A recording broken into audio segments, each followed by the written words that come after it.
मतदान केंद्रावर 2 गटात गोंधळ झालाय। या ठिकाणी कार्यकर्ते आपापसात भिडलेत। इंदापूरमधल्या मतदान केंद्रावर 2 गटात गोंधळ झालेला आहे। मतदान केंद्रावरच कार्यकर्ते आपापसात भिडले। उमेदवार राहणार नाही, उमेदवार राहणार नाही असं पाय पडतो। अंगाव नाही जायचं, हा उमेदवार अंगाव नाही जायचं, अंगाव नाही जायचं। प्रतिनिधीचा उमेदवार राहणार नाही, उमेदवार राहणार नाही असं पाय पडतो। त्याला आतमध्ये लावतो। हा उमेदवार पण बाहेर करा, हा उमेदवार नाही तर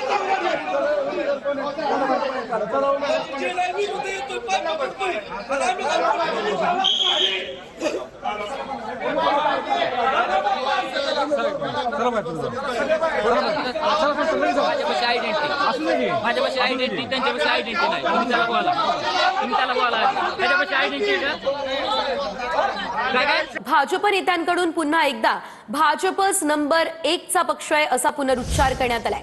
महायुतीमध्ये भाजप नंबर 1 चा पक्ष असं गिरीश महाजन आता म्हणालेत। राज्यभरात भाजपचे नगराध्यक्ष मोठ्या संख्येने निवडून येतील असंही गिरीश महाजन म्हणाले। महायुतीत सर्वात मोठा वाटा हा भाजपचा दिसेल असं बावनकुळेंनी म्हटलं। सांगितलं की महायुती नंबर 1 वर राहील, नंबर 1 वर जाईल। त्यातही भाजप जे आहे ते नंबर 1 वर राहील। आमची सदस्य संख्या मी म्हणतो 2000च्या वर जाईल।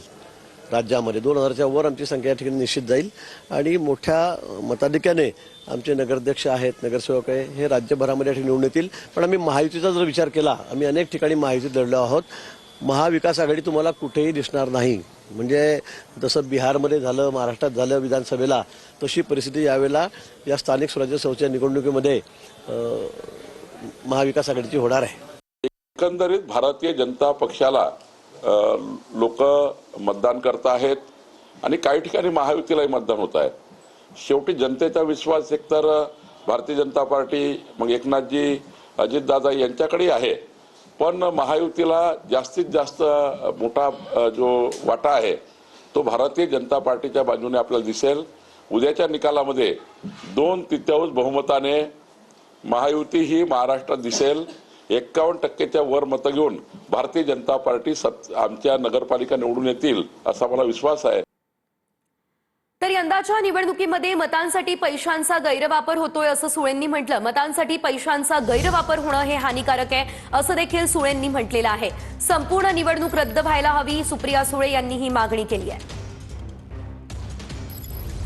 का गेल्या कशा गेल्या माहिती नाही, पण एका गोष्टीचं वारंवार चित्र दिसतंय की ह्या इलेक्शनमध्ये पैशाचा जो गैरवापर मतांसाठी होतोय हे हानिकारक आहे, हे चुकीचं आहे।